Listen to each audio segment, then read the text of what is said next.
कक्षा 9 कविता वाक। इसकी कवित्री हैं लल्लद। कविता का भावार्थ बताने से पहले मैं इनकी कवित्री के जीवन परिचय के बारे में आपको बताऊंगी। कवित्री लल्लद का जन्म सन 1320 के लगभग कश्मीर के पामपोर के सिमपुरा गांव में हुआ था। ये कश्मीरी भाषा की लोकप्रिय कवित्री हैं। इन्हें विभिन्न नामों से भी जाना जाता है, जैसे लला, लल्लेश्वरी, लल योगेश्वरी, ललारिफा आदि। इनका देहांत सन 1391 में हुआ था। लल्लद ने अपनी रचनाओं में जनता की सरल भाषा का प्रयोग किया है। इसी कारण इनकी रचनाएं अनेक वर्षों से कश्मीरी लोगों की स्मृति और वाणी में आज भी ताज़ा हैं। इन्हें आधुनिक कश्मीरी भाषा का प्रमुख स्तंभ भी माना जाता है।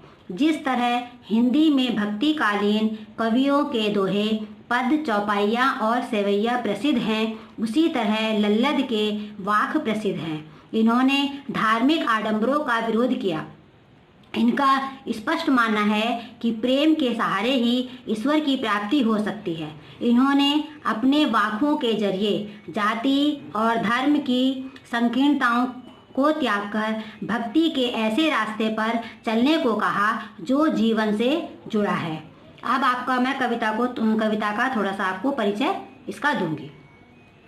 भक्तिकालीन कवित्री लल्लद ने अपनी वाणी को वाक शैली में प्रस्तुत किया है। मीरा कांत ने लल्लद के वाक का जो अनुवाद किया है, उसके अनुसार प्रथम वाक में कवित्री लल्लद ने ईश्वर प्राप्ति के लिए किए गए अपने सारे प्रयासों को निरर्थक माना है, यानी उनको बेकार माना है। इसमें मुक्ति के प्रयासों और ईश्वर के पास जाने की लालसा का वर्णन है। दूसरे वाक में आडंबरों पर तीखा प्रहार है। उनका कथन है कि अंतःकरण के समभावी होने पर ही मानव चेतना व्यापक हो सकती है। कवित्री अहंकारी न बनने और इंद्रियों को नियंत्रित करने पर बल देती हैं, तभी बंद दरवाजे की सांकल खुलेगी। मनुष्य को माया जाल में लिप्त होने से बचना चाहिए। तीसरे वाक में सीधी राह पर चलने की बात कही गई है तथा आत्मलोचन को खोलने की अभिव्यक्ति है। इस भव सागर को पार करने के लिए सत्कर्म ही सहायक होते हैं। चौथे वाक में समाज में फैले भेदभाव का विरोध कर ईश्वर को सर्वव्यापक मानते हुए आत्मज्ञान से ही सही राह पर चलना संभव बताया गया है। सभी में ईश्वर का वास है, इसलिए भेदभाव को त्याग देना चाहिए। जो स्वयं को पहचानता है वही ईश्वर को जान सकता है। अब पढ़ते हैं हम कविता का भावार्थ। रस्सी कच्चे धागे की खींच रही मैं नाव, जाने कब सुन मेरी पुकार, करे भव सागर पार। भव सागर यानी संसार रूपी समुद्र। सकोरे यानी मिट्टी का, जो मिट्टी का पात्र होता है उसे सकोरा बोलते हैं। हुक तड़प। तो इसमें कवित्री कह रही हैं कि वे आत्मा का परमात्मा की प्राप्ति के वो विभिन्न प्रयास इसमें कर रही हैं और उसके बारे में वे बताते हैं। भावार्थ। रस्सी कच्चे धागे की खींच रही मैं नाव, जाने कब सुन मेरी पुकार, करे देव भव सागर पार। पानी टपके कच्चे सकोरे, व्यर्थ प्रयास हो रहे मेरे, जी में उठती रह हूँ, घर जाने की चाह है घेरे। प्रस्तुत पंक्तियों में कवित्री ने परमात्मा की प्राप्ति यानी ईश्वर की प्राप्ति के विभिन्न प्रयासों की इसमें का वर्णन इसमें किया है। वह इन सब प्रयासों को असफल मान रही है। कवित्री अपनी जीवन नैया को कच्चे धागे के समान बता रही है। वो कह रही है कि जो मेरी जीवन नैया है वो कच्चे धागे के समान है और मैं इससे खींच रही हूँ, अर्थात मैं अपनी जीवन नैया को चला रही हूँ। जाने कब सुन मेरी पुकार। वो कह रही है कि पता नहीं ईश्वर मेरी कब पुकार सुनेंगे। करे देव भवसागर पार, और कब मुझे इस भवसागर से पार करेंगे, अर्थात इस मेरी आत्मा का परमात्मा से कब मिलन होगा। पानी टपके कच्चे सकोरे। वह कह रही है कि जिस तरह से सकोरा कच्ची मिट्टी से बना होता है, उसी और थोड़ी सी ठेस भी लग जाने से वह टूट जाता है, उसी प्रकार यह जो ईश्वर को पाने के लिए जो सभी प्रयास मैं कर रही हूँ, यह कच्ची मिट्टी की तरह कमज़ोर साबित हुए हैं। कहने का मतलब है कि जैसे हम पूजा पाठ करते हैं, कवित्री जो है पूजा पाठ कर रही है, भक्ति कर रही है, मगर उसे ईश्वर की प्राप्ति नहीं हो रही है, वह सारे उसके प्रयास विफल हो रहे हैं। वह कहे कि जिस तरह से सकोरा होता है वह टूट जाता है, उसी तरह उसके सारे प्रयास, सारे प्रयत्न बेकार हैं। जी में उठती रह रह हूक, और हूक यानी तड़प, और जी यानी मन में, उसके मन में बार बार रह रह करके एक तड़प उठती है, घर जाने की चाह घेरे। घर जाना यानी ईश्वर से मिलने की चाह, या स्वर्ग में जाने के बाद ईश्वर के पास जाने की चाह उसके मन में बार बार तड़प उठती रहती है।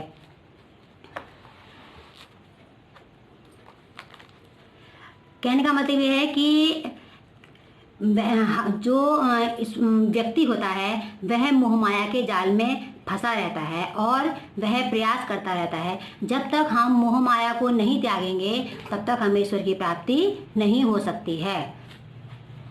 खा खा कर कुछ पाएगा नहीं, न खाकर बनेगा अहंकारी। सम खा तभी होगा संभावी, खुलेगी सांकल बंद द्वार की।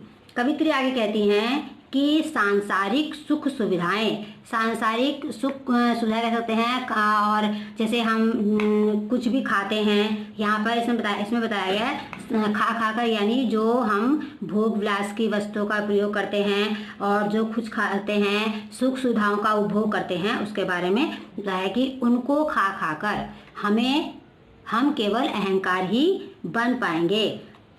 और अगर हम उन्हें नहीं खाएंगे, व्रत तप करेंगे, तो व्यक्ति को अपने ऊपर घमंड हो जाता है। क्योंकि जब भी कोई सुख सुविधाएं होती हैं उसके पास, उसको या कुछ जैसे कह सकते हैं हम कि कोई बड़ा आदमी बन जाता है तो उसमें अहंकार आ जाता है, वह छोटे व्यक्ति को बड़ी तुच्छ दृष्टि से देखता है।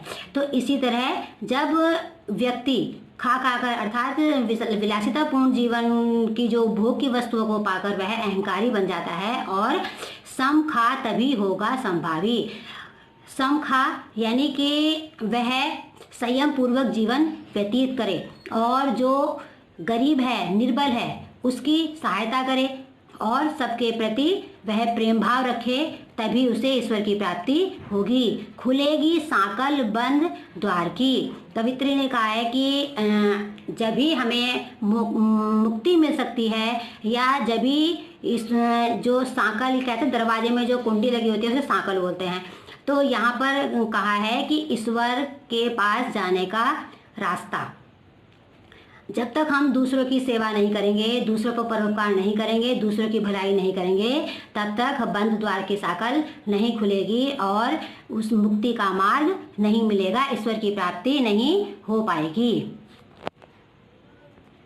सीधी राह से गई न सीधी राह, सुषुम सेतु पर खड़ी थी, बीत गया दिन आहा। गई न सीधी राह, कवित्री इसमें कहती हैं गई न सीधी राह, इसका अर्थ होता है कि जीवन में सांसारिक छल कपटों के रास्तों पर चलती रही। कवित्री कहती हैं कि मैं जीवन भर सांसारिक मोह माया में, विलासिता उसमें ही पड़ी रही, कभी भी मैंने ईश्वर की प्राप्ति के बारे में नहीं सोचा, अपनी मोक्ष की प्राप्ति के बारे में नहीं सोचा है। सुषुम सेतु पर खड़ी थी। सुषुम सेतु, इसका अर्थ है कि नाड़ी साफ पुल, जैसे पुल होता है, आम पुल पर नदी होती है, नदी के दो किनारे होते हैं, जब हमें एक किनारे से दूसरे किनारे पर जाना पड़ता है तो एक पुल बना देते हैं। वैसे ही आत्मा और परमात्मा से मिलन करने के लिए व्यक्ति को भक्ति रूपी पुल बनाना पड़ता है। तो कवित्री कह रही है कि बीत गया दिन आहा, कि मैंने कभी भी भक्ति रूपी परमात्मा के पास जाने के लिए कोई भी पुल नहीं बनाया, और हमेशा मैं संसार के सुखों में, छल कपट में करती निरंतर उसी में लगी रही, और मेरी पूरी जिंदगी इसी में ही बीत गई।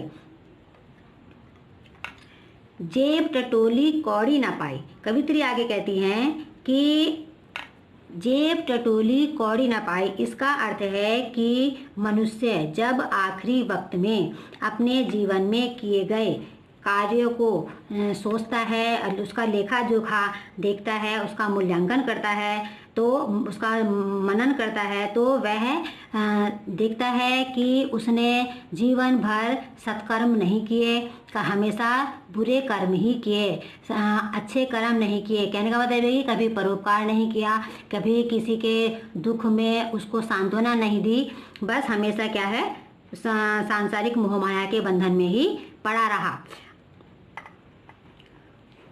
उसमें मानवीय कर्मों की बहुत ही कमी है और अमानवीय कर्म उसके ज़्यादा हैं।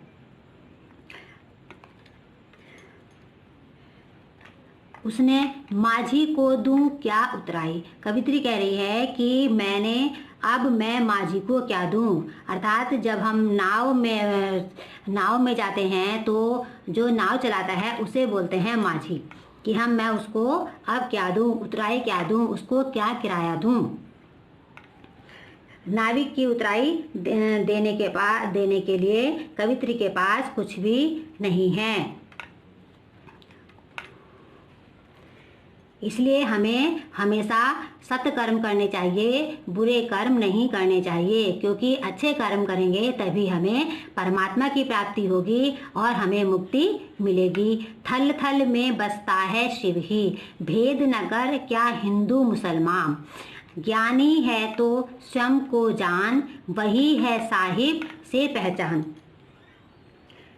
थल थल यानी पृथ्वी सर्वत्र, सभी जगह वह है। शिव यानी भगवान।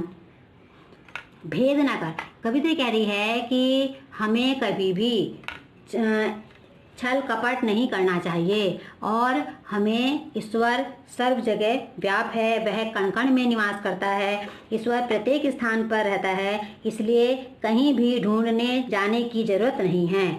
हमें हिंदू और मुसलमान इन दोनों में भेद नहीं करना चाहिए कि ये हिंदू है या मुसलमान है, क्योंकि जब बच्चा जन्म लेता है तो उसका कोई जाति धर्म नहीं होता है। जब वो बड़ा होता है, अपने परिवार में देखता है, तो धीरे धीरे से पता लगता है कि ये हिंदू है, ये मुसलमान है।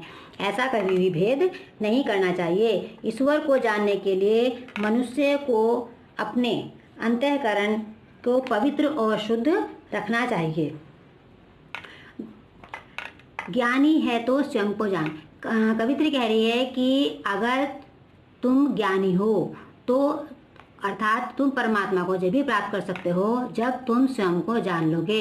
कहने का मतलब यह है, जब तक हम अपनी आत्मचिंतन नहीं करेंगे, अपने कर्मों का मूल्यांकन नहीं करेंगे, सत्कर्म और बुरे कर्मों का, तब तक हम ज्ञान प्राप्त नहीं कर सकते हैं। वही है साहिब से पहचान। यदि मनुष्य को आत्मज्ञान हो जाए तो वह अपने ज्ञान रूपी नेत्रों से ईश्वर के दर्शन करने में सफल हो सकता है। इसलिए ईश्वर को जानने से पहले हमें अपने को जानना चाहिए। हिंदू और मुसलमान सभी उसी ईश्वर की संतानें हैं, अतः हमें उनमें भेद नहीं करना चाहिए।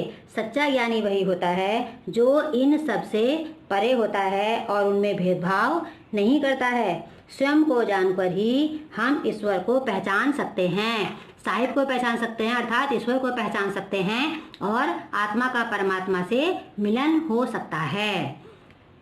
कविता का भावार्थ समाप्त।